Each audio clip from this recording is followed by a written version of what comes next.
Albedo might be one of the most unique existences in all of Tevat. That isn't light praise given the region is populated with all manner of spirits, elemental beings, and even gods.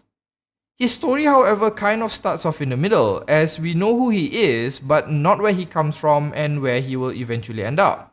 His origins aside, important as they may be, why would the end of his story be important as well? Well, it's related to his final assignment left by his master, and with its completion may unravel the secrets of Tevat itself. Before we get into that, however, if you want to see more Genshin Impact content, do consider subscribing to the channel. Albedo's origins are an enigma, not because we don't know where he comes from, but rather because of the nature of his creation. You see, Albedo was not naturally born. He is what you would call a homunculus, an artificial human. The creation of synthetic life is by far the most complex and astounding achievement in Tevat so far. After all, this was an accomplishment that had no rivals. As far as we know in the story, there has not been anyone who has come close to creating fully autonomous sentient life, save for maybe Raiden A and her puppets. Albedo was created by the infamous alchemist Rhinedottir, who is heavily implied to have originated from Khenria. Khenria is said to have been an underground city, and because of this had very little naturally occurring life. So for most of the alchemists there, their primary focus was the creation and cultivation of life. Rhinedottir, or more infamously known as Gold, was at the forefront of this field. She was a master of the art of alchemy, an alchemical branch unique to Khenria which was said to have been the primary cause of Khenria's downfall. You see, Rhinedottir was largely attributed with the creation of the monsters that roamed and attacked the major cities during the Cataclysm 500 years ago, which caused Celestia to exact its wrath upon Khenria, at least as far as we know. Despite seemingly creating hundreds, if not thousands of creatures that caused calamity throughout the world, Cretaceous, or Albedo, was still considered the greatest work of Rhinedottir. This speaks volume of how important of an achievement his existence is, and I'll touch a bit more on this a bit later.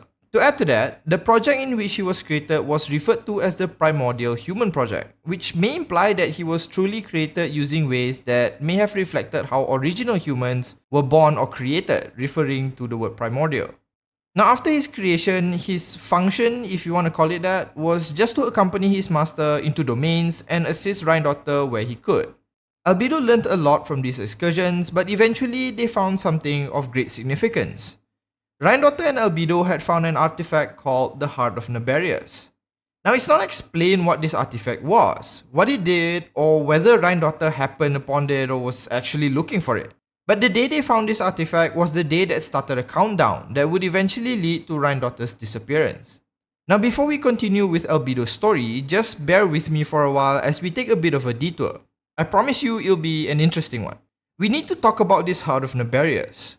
Now, this artifact is largely speculated to be the heart or even the gnosis of an old god, a god that existed seemingly even before the Archon Wars.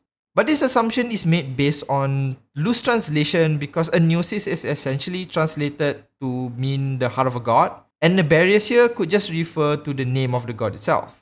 In any case, it could be a whole other thing altogether, but let's for a second assume it's a gnosis. I speculated before on another video that a gnosis functions almost like a battery, empowering anything the user wishes. And an alchemist who is skilled in the art of alchemy, finding a god-level battery has interesting implications. Now the timeline here is a bit wonky. While we know Rhinedottir created Albedo and was attributed with the creation of the monsters, we don't know which took place first. She also disappeared after finding the Heart of Naberius, so again we aren't sure of the actual flow of events. But what I think happened is that she had created Albedo successfully, found the Heart of Naberius, which I think is an energy source if it really is a gnosis, and then went on to combine these two findings to create the endless tides of monsters. She then disappeared and left Albedo with his assignment. If this was the case, we might have foreshadowing of why the puppet technology has been brought to central view of the main story recently with Scaramouche and Catherine, as well as why the Cryo Archon is collecting the gnosis. Perhaps they are trying to follow the footsteps of Rhinedottir and create an army of monsters. But the detour is now over, let's get back to Albedo. After his master disappeared, she left him with a recommendation letter and instructions to go to Mondstadt and search for Alice. She also left him with pages of her magnum opus, the height of her research, and told him that he was to discover the secrets of the world before they could reunite.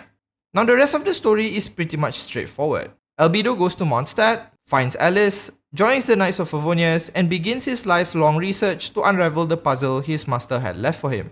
Albedo's only interest in the whole thing was really just to reunite with his creator, something he assumes would happen upon him completing his mission. The mission that was left behind though was by no means simple. He just had to discover the truth and the meaning of the world, whatever the hell that means. He of course diligently labors at this task, even if he feels it is impossible, and slowly but surely gains more knowledge about the inner workings of the world.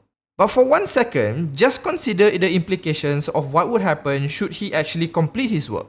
By reaching the end of his journey, he would have a more complex and fuller understanding of the world. He can already achieve outcomes similar to magic through his alchemy. Imagine what he could accomplish should he understand the world completely. Before I end this video, I'm gonna throw one more wrench into this whole thing just to showcase how interesting the lore on Albedo and his master is. Just as a recap, Rhinedottir has the nickname of Gold, is associated with Kenria, and her last words to Albedo is to discover the truth of the world. Can you guess who else fits this description? Weirdly enough, it's the Traveler's sibling. They are known as the Golden Nara by the Aranara, is obviously working with Kenria or the Abyss, and the last words that we hear from her is travel the world and by the end you will discover the truth of the world. Listen to me, Ether. I have already traveled through this world once. Once you reach the end of your journey as I did, you will see for yourself the true nature of this world. It might just be a coincidence, but we do know that the Traveler siblings can be extremely long-lived. And so there is still a possibility Albedo and Traveler are connected without even knowing it. And this is why Albedo's past and future are way more interesting than his present. His story is inextricably linked to all the major plot points and unexplained mysteries in the story so far. But you've heard me ramble on long enough in this video, so let's bring it to an end. If you enjoyed it, do consider subscribing to the channel and I'll see you in the next one. And as always, have a good day.